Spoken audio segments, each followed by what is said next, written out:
the vital thing it takes, I think, to start a domestic violence court is judicial leadership. You've got to have the judge or judges who are going to say, this is the way we want to start handling these cases. This is what we want to do in terms of dealing with domestic violence in our community. We want to have these successful outcomes at the end of the day.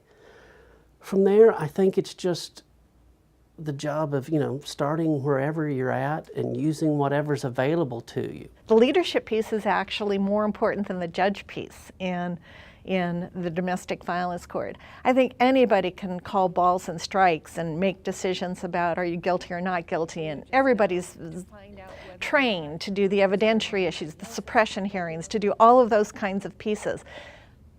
But how do you find those individuals that are willing to take next steps to identify when there's gaps in services and fill them, and ask the community to become part of the solution and actually take ownership of finding those solutions? So that to me is judicial leadership. We have a Family Violence Coordinating Council, which I've been the head of for over 20 years now.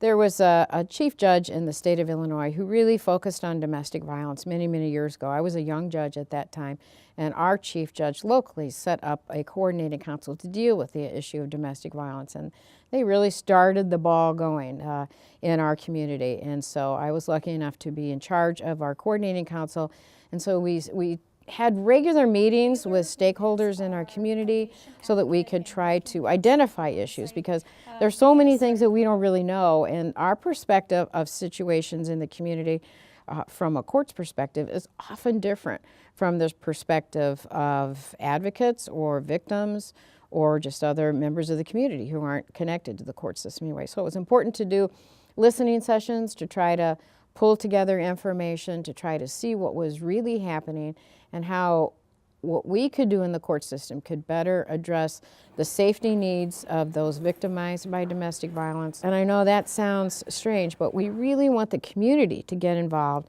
in ending domestic violence, because we know that we can't do it ourselves. It has to be a community-wide effort.